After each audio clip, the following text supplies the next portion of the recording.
नमस्कार दर्शकों, आपके साथ मैं हूं गौरव अग्रवाल और 5 बज चुके हैं। आज भारत की बड़ी खबरें और वायरल तस्वीरें सच की कसौटी पर परखी जाएंगी। वायरल से वेरीफाइड तक हर खबर का हिसाब न्यूज काउंटर पर आज होगा हमेशा की तरह। देखिए, सबसे पहले महाराष्ट्र से केरल तक मची है भीषण तबाही। बाढ़, बारिश और लैंडस्लाइड ने लगा दी है रफ्तार पर ब्रेक, जल ब्रेक। ये आज हम आपको दिखाने वाले हैं। देश के कई राज्यों में आसमान से बरस रही आफत ने हालात बिगाड़ दिए हैं। आइए इस पे बात करते हैं।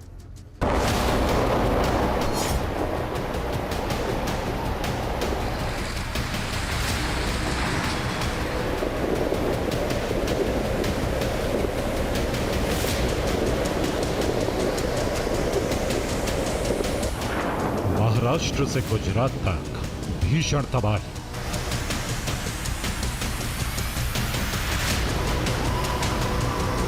बारिश की विनाश लीला से मचा हाहाकार।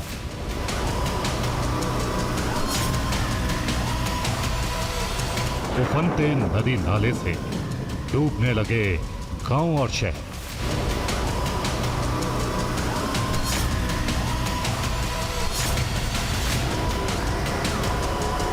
भूस्खलन से टूटकर सड़क पर गिरने लगे पहाड़।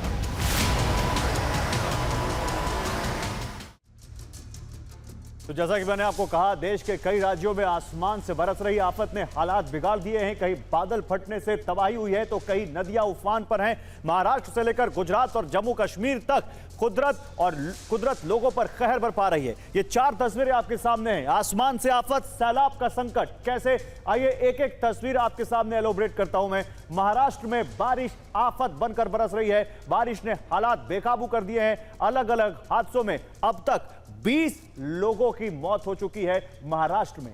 मध्य प्रदेश में भी हालात बिगड़ते जा रहे हैं। जी हां, राजगढ़ में पार्वती नदी उफान पर है। नदी का पानी पुल के ऊपर बह रहा है। सड़कों पर पानी का कब्जा है।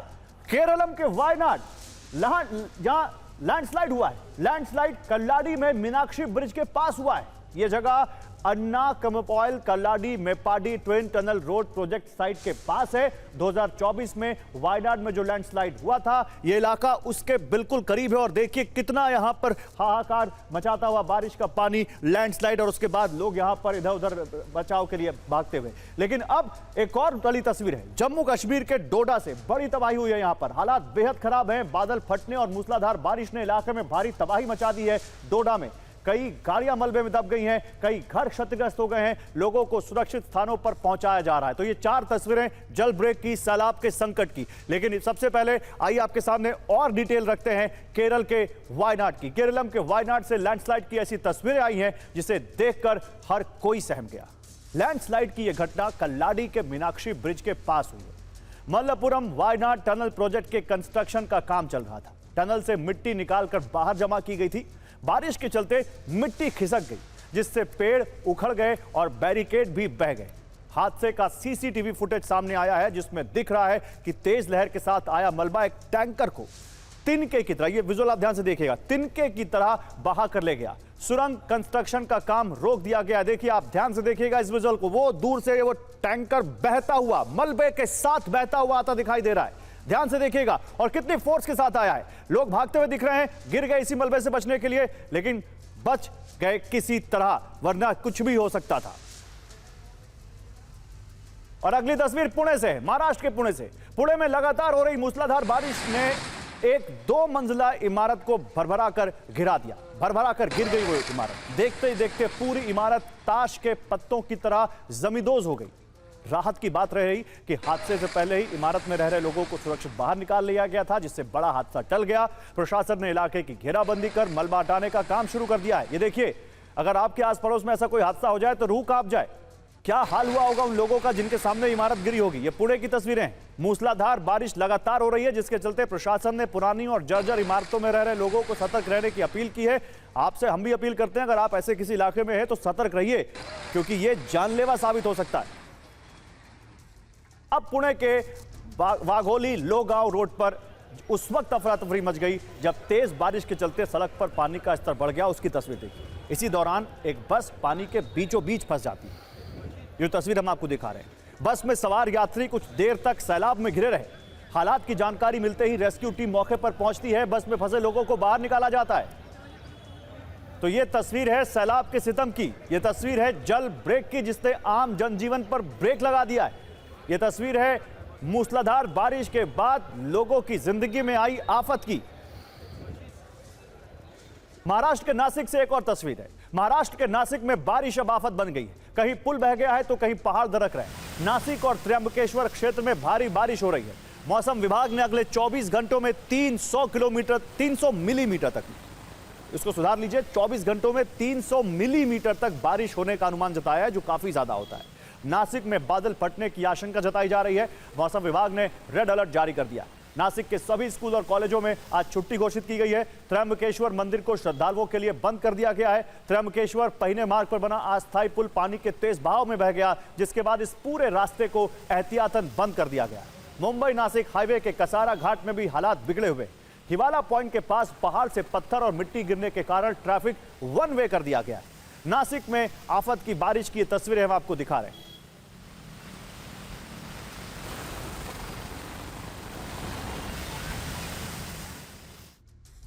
तो बारिश मुंबई पर भी मुसीबत बनकर बरस रही है। मुंबई में बारिश का मतलब सिर्फ भीगना नहीं है, मौसम का सुहाना होना नहीं है, बल्कि जूझना है। मूसलाधार बारिश ने शहर की सड़कों को तालाब में तब्दील कर दिया है। निचले इलाकों में तो जलभराव से लोगों का घरों से निकलना तक मुश्किल हो गया। लोकल ट्रेनें, जो मुंबई की लाइफलाइन कही जाती है, वो भी बारिश की मार से अछूती नहीं। रेल की पटरियों पर पानी भरा है। ट्रेन के इंतजार में प्लेटफॉर्म पर खड़े लोगों की ये तस्वीरें नाला सोपारा की।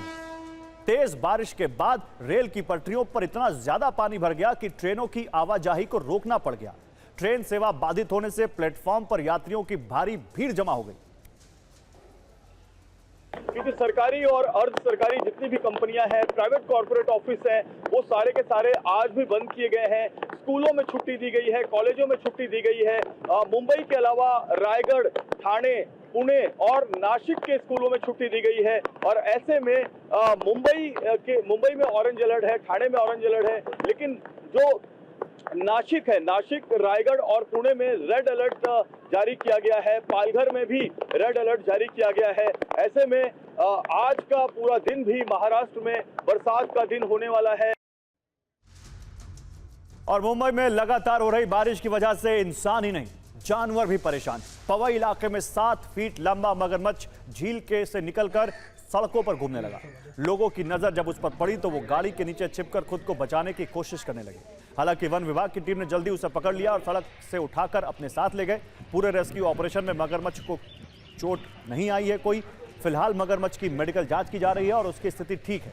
जांच पूरी होने के बाद जल्दी उसे वापस झील में छोड़ दिया जाएगा। और मुंबई में मूसलाधार बारिश और खराब मौसम का असर अब हवाई सेवाओं पर भी पड़ने लगा है। नवी मुंबई अंतर्राष्ट्रीय हवाई अड्डे पर एक बड़ा हादसा टल गया। लैंडिंग से ठीक पहले विमान दोबारा आसमान में लौट गया।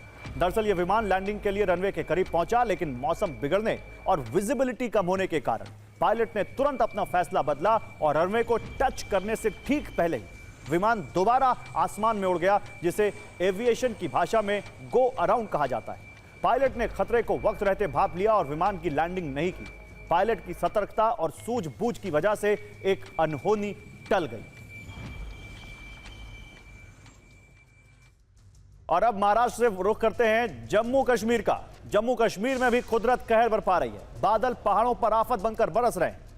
जम्मू कश्मीर के डोडा में पिछले 48 घंटे में तीसरी बार बाढ़ आई, जिससे कई घरों, दुकानों और गाड़ियों को नुकसान पहुंचा है। सड़कों पर मलबा और पहाड़ गिरने से, पत्थर आने से डोडा किश्तवाड़ हाईवे बंद हो गया है। डोडा में रात करीब 2 बजे बादल फटने के बाद आए भीषण सैलाब और मलबे ने पूरे कस्बे में तबाही मचा दी। करीब 3 से 4 किलोमीटर के दायरे में मलबा फैल गया। कई गाड़ियां मलबे में दब गईं, जबकि कुछ दुकानें पूरी तरह मलबे में समा गईं।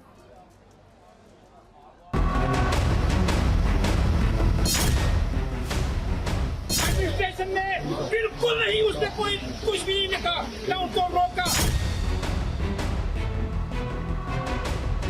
ये बिल्डिंग भी वॉश हो गई थी, ये बिल्डिंग भी वॉश हो गई थी, और यहाँ पे भी बिल्डिंग थी वो भी वॉश हो गई थी।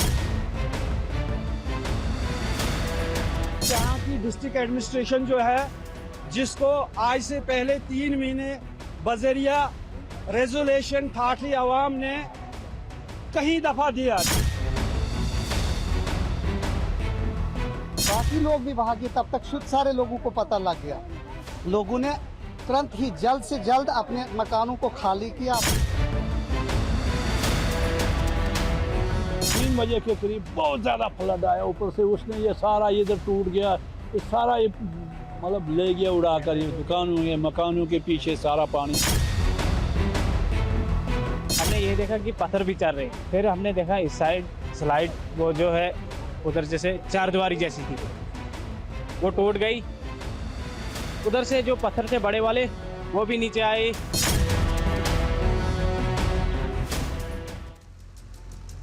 और हमारे संवाददाता रमन सैनी इस वक्त हमारे साथ जुड़ रहे हैं, सीधे उनके पास चलते हैं। रमन, जो स्थानीय निवासी बता रहे हैं उससे तो लग रहा है कि बिल्कुल आफत ही बरस गई उनके ऊपर, प्रचंड वहां पर उनके ऊपर प्रहार हुआ है प्रकृति का।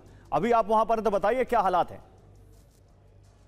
जी हाँ बिल्कुल गौरव, देखिए जिस तरीके से कुदरत का कहर डोडा के ठाठरी में बरपा है, उसकी तस्वीरें ग्राउंड जीरो से मैं आपको दिखाता हूँ कि किस तरीके से बड़े बड़े पत्थर जो हैं, आप ये देख सकते हैं एक ऐसे बोल्डर जिसको इंसान हिला भी नहीं सकता है, वो पानी के बहाव में बहते हुए इस नेशनल हाईवे 244 पर आकर जमा हो गए हैं। और इसको हटाने के लिए सुबह 6 बजे से ही मशीनें लगी हुई हैं, लगातार काम जो है वो चल रहा है। और इसके साथ साथ मैं अब ये तबाही की तस्वीरें मैं आपको इधर से दिखाता हूँ। ये देखिए एक नीचे दुकानों का पूरा एक मॉल सा बना हुआ है और उसके ऊपर जो है वो स्कूल चलता है, लेकिन नीचे दुकानों में शटर को तोड़कर किस तरीके से पत्थर जो हैं वो दुकानों के अंदर मलबे के साथ जा घुसे हैं। ये ठीक सामने जो आप पहाड़ी ऊपर देख पा रहे हैं, इसी पहाड़ी के ऊपर जो है वो क्लाउड बर्स्ट हुआ है और उसके बाद वहां से पत्थर, मलबा और बड़े बड़े बोल्डर्स, जो ये बड़े बड़े पत्थर आप देख पा रहे हैं, ये बहते हुए पानी के साथ चले आए हैं और कैसे लोगों के घरों को पूरी तरीके से उजाड़ दिया है। ये आप एक घर देख सकते हैं जिसका पूरा हिस्सा जो है वो जमींदोज हो चुका है। उसके आगे आप देखेंगे तो एक परिवार का छत जो है वो पूरी तरीके से उनके सर से जो है वो हट चुकी है। तो इस तरीके की तमाम तस्वीरें हैं। नेशनल हाईवे 244 पर जो गाड़ियां खड़ी थी वो गाड़ियां पूरी तरीके से मलबे में फंस गई हैं। तो रात 2 बजे से ही जैसे ये बादल फटने की घटना हुई है और उसके बाद से ही प्रशासन लगातार राहत और बचाव कार्य में जुटा हुआ है। कुछ देर पहले डीसी डोडा से मेरी मुलाकात हुई थी, जब उनसे पूछताछ किया तो उन्होंने बताया कि देखिए ये कहीं ना कहीं नेचुरल क्लाइमेटी है अपने आप में, और ये नेचुरल क्लाइमेटी पिछले 48 दिनों में तीसरी बार आ चुकी है।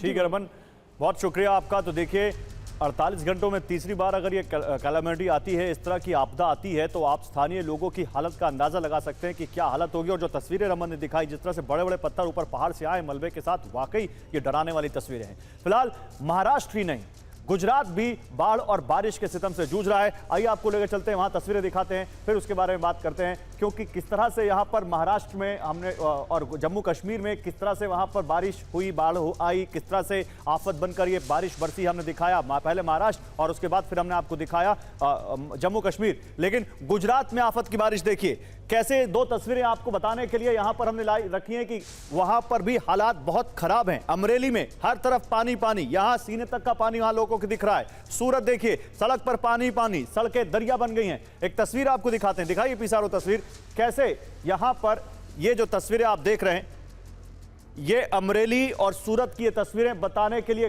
काफी हैं कि कैसे यहां अब गुजरात हो, जम्मू कश्मीर हो, महाराष्ट्र हो, हर तरफ बारिश का, भयंकर बारिश का, तूफानी बारिश का असर कुछ इस तरह दिख रहा है। अब बात राम मंदिर चढ़ावा चोरी में जवाबदेही की करते हैं, क्योंकि यह भी लगातार खबर बहुत बड़ी बनी हुई है देश की और हम लगातार इस पर अपनी नजर बनाकर रखे हुए हैं। आपको एक एक पल का अपडेट दे रहे हैं। कल पूरी मीटिंग का अपडेट हमने आपको दिया ट्रस्ट का। आज जो अपडेट है वो आपके लिए जानने बहुत जरूरी है। देखिए, राम मंदिर चढ़ावा चोरी, कोषाध्यक्ष कब लेंगे जिम्मेदारी? गोविंद देवगिरी जो कि ट्रस्ट के कोषाध्यक्ष हैं, चढ़ावा चोरी में जिम्मेदारी तय हुई, कुछ लोगों की ट्रस्ट से छुट्टी हो गई। चंपत राय ने काम में असावधानी बरती, उनको इस्तीफा देना पड़ा, उनकी छुट्टी हो गई। अनिल मिश्रा ने निगरानी नहीं की, चोरी होती रही, उनको इस्तीफा देना पड़ा, ट्रस्ट उनको भी छोड़ना पड़ा। लेकिन अब सवाल उठता है कि राम मंदिर के कोष में चोरी हुई, कोष पर डाका डाला गया, सबकी जिम्मेदारी तय होनी चाहिए, तो क्या कोषाध्यक्ष की कोई जिम्मेदारी नहीं होनी चाहिए? अब श्री राम जन्मभूमि तीर्थ क्षेत्र ट्रस्ट के कोषाध्यक्ष स्वामी गोविंद देवगिरी पर लगातार जवाबदेही और नैतिक जिम्मेदारी को लेकर सवाल उठ रहे हैं। ट्रस्ट का कोषाध्यक्ष होने के नाते मंदिर के वित्तीय प्रबंधन और दान चढ़ावे की सुरक्षा की प्राथमिक जिम्मेदारी उनकी ही है। गोविंद देव ने टीवी 9 से बात करते हुए हर उस संस्था या शख्स पर जिम्मेदारी डालने की कोशिश की जो किसी ना किसी तरह ट्रस्ट से जुड़ा हुआ था। सुनिए।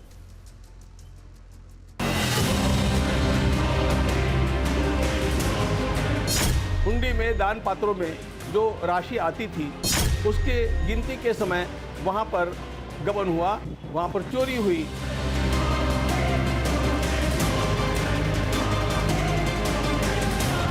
सारी समस्याएं सुलझाने का मार्ग प्रशस्त हुआ। उसका अर्थ यह है कि हमारी खामियां कहाँ थी, हमारी त्रुटियां कहाँ थी, इसका ठीक से आकलन हम लोगों को हो गया और उनको दूर करने का प्रयास हम लोगों ने आरंभ कर दिया है। मैं चंपतराय जी के साथ 32 वर्षों से परिचय रखता हूं और इसलिए उनके साथ मिलकर के अनेक कार्य करते समय उनके अंतःकरण की शुद्धता जो मेरे ध्यान में आई, उसके कारण मैंने उनके बारे में कहा।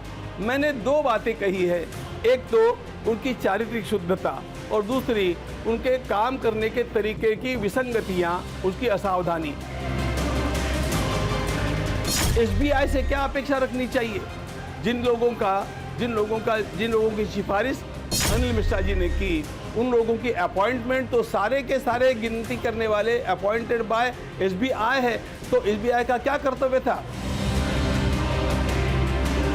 हमारे साथ 4 आईएएस ऑफिसर ट्रस्ट में दिए गए हैं। उन लोगों को हमारी सारी क्रियाकलापों की जांच करनी चाहिए थी। हम लोगों को समय पर सूचनाएं करनी चाहिए थी, मौखिक करनी चाहिए थी, लिखित रूप में करनी चाहिए थी। ये सारी जिम्मेदारियां इन पढ़े लिखे ब्यूरोक्रेसी के द्वारा नहीं पूरी की गई, इसका ये परिणाम है।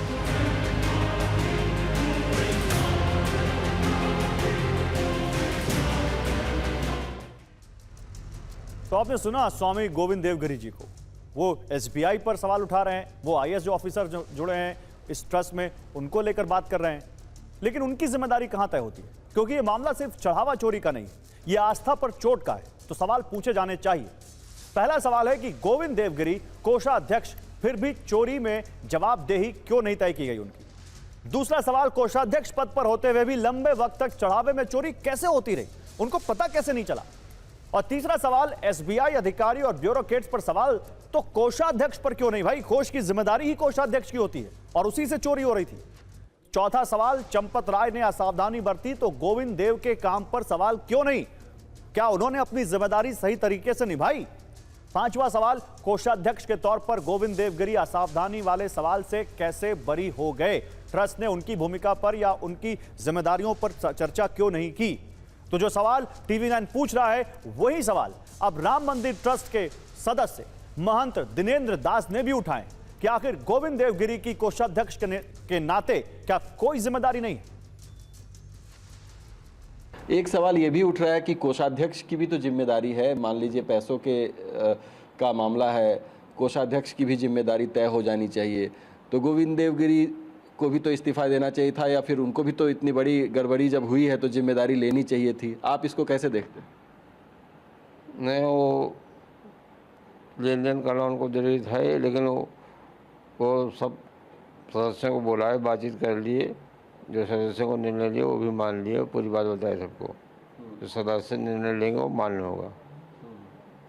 लेकिन जब उनसे ये पूछा जा रहा है कि आप क्या जिम्मेदारी लेंगे कोषाध्यक्ष होने के नाते, क्योंकि कोषाध्यक्ष के पद पर वो हैं, पैसों की गड़बड़ी का मामला है, तो वो कह रहे हैं कि नहीं मेरी कोई जिम्मेदारी नहीं है, मेरी कोई गलती नहीं है, तो मैं इस्तीफा क्यों दूंगा? नहीं, जिम्मेदारी तो खैर है, लेकिन बाहर आते हैं और कभी कभी हिसाब पहुंचते हैं, ये हिसाब देते भी हैं। आय व्यय का पूरा हिसाब दिए, इसमें मैं सदस्य लोग सब संतुष्ट भी हो गए हैं। और अयोध्या के राम मंदिर में चढ़ावे की चोरी मामले में गठित विशेष जांच दल की प्रारंभिक रिपोर्ट आ गई। इस रिपोर्ट ने मंदिर की सुरक्षा व्यवस्था और वित्तीय प्रबंधन की पोल खोल कर रख दी है। सीसीटीवी फुटेज और जांच में सामने आया है कि कैसे कर्मचारियों ने मिलकर करोड़ों के चढ़ावे पर हाथ साफ किया है। रिपोर्ट में सुरक्षा निगरानी में गंभीर लापरवाही का भी जिक्र है। ये जो रिपोर्ट आप देख रहे हैं, इसमें एक एक चीज का जिक्र है।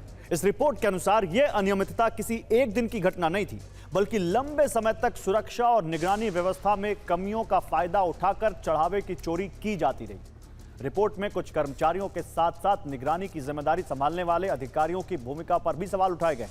हम आपके सामने एसआईटी रिपोर्ट के कुछ पन्ने डिकोड करने जा रहे हैं।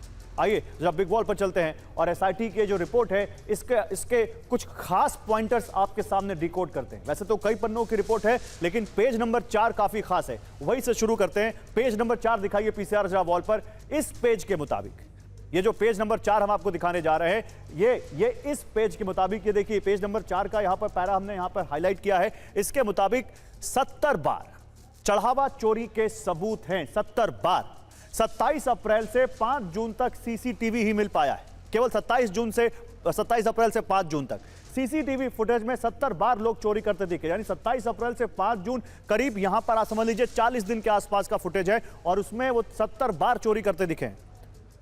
27 अप्रैल से पहले कितनी बार चोरी, इसका कोई अंदाजा ही नहीं है। कर्मचारी चोरी करते साफ दिखाई दे रहे हैं सीसीटीवी फुटेज में। नोटों की गड्डी को कपड़ों में छिपाया गया है। अभियुक्त जूतों में भी नोट छिपा कर ले गए। सवाल यह है कि निगरानी करने वाले सुरक्षा प्रभारी क्या कर रहे थे, कहां देख रहे थे, किसको देख रहे थे। अविनाश और मनीष ने बार बार चोरी की, एसआईटी की रिपोर्ट कह रही है। अनुकल्प और लौकुश ने चोरी में मदद की है। करुणेश पांडे ने भी चोरी में मदद की है। रमाशंकर मिश्रा नाम का शख्स गड्डियां छिपाता दिखा है। तो एसआईटी को जब यह सीसीटीवी में दिख रहा है तो उस सुरक्षा के प्रभारी जो राम मंदिर के थे, जो ट्रस्ट के सदस्य थे, जो करता धरता थे, उनको यह सब क्यों नहीं दिख रहा था। एसआईटी रिपोर्ट पेज नंबर 4 में ही चढ़ावा चोरों का नाम लिखा गया है। अविनाश शुक्ला, दिखाइए जनाब पर, अविनाश शुक्ला फोटो के साथ, अनुकल्प मिश्रा, लवकुश मिश्रा, मनीष यादव, दिखाई जल्दी जल्दी दिखाते हैं यहां पर पीसीआर। लवकुश मिश्रा, मनीष यादव, करुणेश पांडे और रमाशंकर मिश्रा, इनके नाम हैं। अब पेज नंबर 5 पे आते हैं। एसआईटी की रिपोर्ट नंबर 5 में लिखा है कि चढ़ावे में चोरी कैसे संभव हुई। 5 नंबर का ग्राफिक्स लेकर आते हैं। देखिए यहां पर यह कहा जा रहा है कि अंदर और बाहर जाने के दौरान तलाशी नहीं हुई इन लोगों की, जो वहां पर नोट गिनने जा रहे थे चढ़ावे का। बिना जेब वाला ड्रेस कोड सिस्टम लागू ही नहीं हुआ। आम पैंट शर्ट पहन के जा रहे थे जिसमें जेब थी, जिसमें खूब पैसा लेके आ रहे थे। निजी सामान रखने पर प्रतिबंध का पालन नहीं था। दान पात्रों की अलग अलग गिनती नहीं की। एसआईटी की रिपोर्ट का पेज नंबर 5 कहता है सारे दान पात्रों की रकम को एक जगह मिला दिया गया तो स्क्रूटनी नहीं हो पाई, ऑडिट नहीं हो पाया।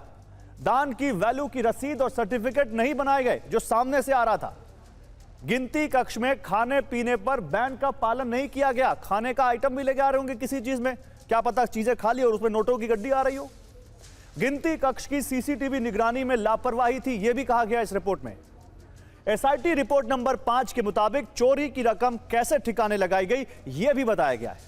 20,000 सैलरी कटकर 15,000 मिलती थी। चोरी की रकम बैंक खातों में छिपाने की कोशिश की गई। खातों में बड़ी तादाद में नकदी जमा की गई थी। बड़े पैमाने पर एफडी और लेन देन के सबूत मिले। अभियुक्तों ने रकम अपने सगे संबंधियों के खाते में जमा की है। चढ़ावे की रकम से मकान और जमीन खरीदी इन लोगों ने। मनी ट्रेल के लिए अभी और भी जांच की बात कही गई है, अभी और जांच करनी पड़ेगी। एसआईटी के रिपोर्ट के पेज नंबर 5 के मुताबिक मनीष यादव चोरी करता दिखा है। ताऊ रामशंकर उर्फ टिन्नू की सिफारिश पर यह भर्ती हुआ था मनीष यादव। 15 अप्रैल 2026 को काउंटिंग करने में इस शख्स की नियुक्ति होती है, वहां उसकी ड्यूटी लगाई जाती है और 11 मई 2026 से चोरी करना शुरू कर देता है। यानी 1 महीना भी नहीं बीतता और चोरी करना शुरू कर देता है। एसआईटी रिपोर्ट में इस बात का भी जिक्र है कि ट्रस्ट ने चढ़ावा चोरी की कितनी रकम बरामद की। रिपोर्ट के मुताबिक अभियुक्तों ने चढ़ावे की चोरी लिखित में कबूल की और अभियुक्तों के पास से 78,94,000 रुपए मिले हैं। इसके अलावा विदेशी करेंसी मिली है, गहने मिले हैं, कीमती सामान मिला है। 4 अप्रैल 2026 को बाथरूम से 2,25,000 मिले। एसआईटी की रिपोर्ट का पेज नंबर 6 अब खंगालते, क्योंकि एसआईटी की रिपोर्ट पेज नंबर 6 में लिखा है कि सुभाष श्रीवास्तव ने चोरी में मदद की। तो अब समझिए क्या यहां पर अलग अलग लोगों की भूमिका थी, वो यहां पर साफ कहा गया है। इसके अलावा अनिल मिश्रा की सिफारिश पर काम मिलता है। लाइए दिखाइए यहां पर। अब क्या कह रहा है यहां पर पेज नंबर 6 समझिए। एसआईटी रिपोर्ट पेज नंबर 6 में लिखा है कि सुभाष श्रीवास्तव ने चोरी में मदद की है। अनिल मिश्रा की सिफारिश पर काम मिला है। काउंटिंग की निगरानी की जिम्मेदारी थी, कर्मचारियों की तलाशी की जिम्मेदारी थी इनकी, सुभाष की। गिनती कर्मचारियों की तलाशी नहीं लेते थे। लापरवाही से चढ़ावा चोरों को सहूलियत हो गई। पेज नंबर 8 दिखाते हैं आपको। एसआईटी रिपोर्ट पेज नंबर 8 में टिन्नू यादव की भूमिका पर सवाल किए गए। दान पात्र की चाबियां रखने का अधिकार नहीं था टिन्नू यादव को। दिखाइए जरा पेज नंबर 8 दिखाइए, क्योंकि पेज नंबर 8 भी टिन्नू यादव के बारे में कुछ बड़े पर्दाफाश करता है। आइए वॉल पे दिखाते हैं एसआईटी की report. Page number 8, Tinnu Yadav की भूमिका पर सवाल। दान पात्र की चाबियां अपने पास रखता था टिन्नू यादव, जबकि उसके पास इसका कोई अधिकार नहीं था। बिना अधिकार के चाबियां अपने पास रखना अनुचित था। भतीजे मनीष को काउंटिंग के काम में इसने लगवाया। मनीष यादव को चढ़ावा चोरी का मौका मिल गया। आप समझिए, तो राम मंदिर में चढ़ावा चोरी का साइड इफेक्ट अब दूसरे मंदिरों पर भी पड़ रहा है। हरिद्वार के प्रसिद्ध मनसा देवी मंदिर ट्रस्ट ने अपने पुजारियों को शुचिता बनाए रखने की शपथ दिलाई। मंदिर ट्रस्ट के अध्यक्ष और निरंजनी अखाड़े के सचिव महंत रविंद्र पुरी ने मंदिर के सभी पुजारी और दूसरे स्टाफ को शपथ दिलाई। साथ ही चेतावनी भी दी कि अगर कोई भी पुजारी या कर्मचारी चढ़ावे का निजी इस्तेमाल करते हुए पकड़ा जाता है तो उसे न सिर्फ निष्कासित किया जाएगा बल्कि उसके खिलाफ कानूनी कार्रवाई भी की जाएगी। इसके लिए महंत रविंद्र पुरी ने 7 लोगों की एक कमेटी बनाई।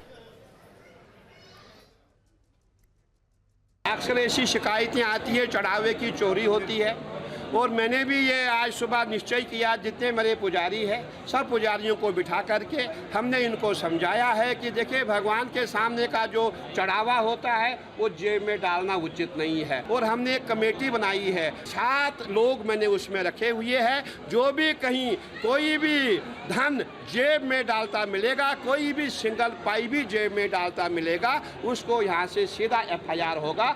के लिए महंत रविंद्र पुरी ने 7 लोगों की एक कमेटी बनाई। अक्सर ऐसी शिकायतें आती है, चढ़ावे की चोरी होती है, और मैंने भी ये आज सुबह निश्चय किया, जितने मेरे पुजारी हैं सब पुजारियों को बिठा करके हमने इनको समझाया है कि देखिए भगवान के सामने का जो चढ़ावा होता है वो जेब में डालना उचित नहीं है। और हमने एक कमेटी बनाई है, 7 लोग मैंने उसमें रखे हुए हैं। जो भी कहीं कोई भी धन जेब में डालता मिलेगा, कोई भी सिंगल पाई भी जेब में डालता मिलेगा, उसको यहाँ से सीधा FIR होगा। चलिए अब अपनी अगली स्टोरी का रुख करते हैं। प्रधानमंत्री नरेंद्र मोदी इंडोनेशिया के दौरे पर हैं। भारत और इंडोनेशिया के बीच 20 समझौते हुए हैं। सबसे अहम समझौता ब्रह्मोस मिसाइल को लेकर हुआ है। इंडोनेशिया भारत से ब्रह्मोस मिसाइल खरीदेगा। वो ब्रह्मोस मिसाइल जिसका लोहा पूरी दुनिया ने ऑपरेशन सिंदूर के दौरान देखा है। इसको लेकर दोनों देशों के बीच काफी समय से बातचीत चल रही थी। फिलीपींस, वियतनाम के बाद इंडोनेशिया ब्रह्मोस खरीदने वाला तीसरा देश बन गया है। इसे भारत के रक्षा निर्यात और हिंद प्रशांत क्षेत्र में रणनीतिक प्रभाव को मजबूत करने वाला बड़ा कदम माना जा रहा है। भारत इंडोनेशिया के लिए इलेक्ट्रॉनिक वोटिंग मशीन विकसित करने में भी मदद करेगा। तो भारत और इंडोनेशिया के बीच ब्रह्मोस मिसाइल का यह समझौता केवल एक व्यापारिक डील नहीं बल्कि इसके गहरे रणनीतिक और कूटनीतिक मायने हैं। भारत इंडोनेशिया के बीच गेम चेंजर डील कहा जा रहा है इसको। भारत इंडोनेशिया के बीच ब्रह्मोस की डील हुई है। भारत से ब्रह्मोस मिसाइल खरीदेगा इंडोनेशिया। मिसाइलों के साथ तट की सुरक्षा की भी डील हुई है। सिक्योरिटी सिस्टम प्रदान करेगा भारत। इसका मैसेज क्या है दुनिया को, खासकर चीन को? आइए आपको बताते हैं। चीन को सीधा संदेश है। इंडोनेशिया चीन सागर के करीब अपनी सैन्य मौजूदगी बढ़ा रहा है। ब्रह्मोस से इंडोनेशिया की सैन्य क्षमता बढ़ेगी। असर क्या होगा? इंडोनेशिया आसियान का अहम सदस्य है। भारत का प्रभाव दक्षिण पूर्व एशिया में इसके साथ ही बढ़ेगा। ये विजन हमारी साझेदारी को केवल वर्तमान की आवश्यकताओं तक सीमित नहीं रखता। यह आने वाली पीढ़ियों के लिए शांति, समृद्धि, सुरक्षा और शेयर्ड प्रोग्रेस का मार्ग प्रशस्त करता है। तो प्रधानमंत्री नरेंद्र मोदी को आप सुन रहे थे, जिन्होंने आज इंडोनेशिया की संसद को संबोधित किया है। और प्रधानमंत्री नरेंद्र मोदी को इंडोनेशिया का सर्वोच्च सम्मान मिला है। इंडोनेशिया के राष्ट्रपति ने पीएम मोदी को Bintang Adipurna of the Republic of Indonesia medal of honour से सम्मानित किया है। ये इंडोनेशिया का सर्वोच्च नागरिक सम्मान है। पीएम मोदी को अब तक 35 देशों का नागरिक सम्मान मिल चुका है। 2026 का 6ठा नागरिक सम्मान है। 2026 में अब तक इंडोनेशिया के अलावा 5 और देश पीएम मोदी को नागरिक सम्मान से, अपने सर्वोच्च सम्मान से नवाज चुके हैं।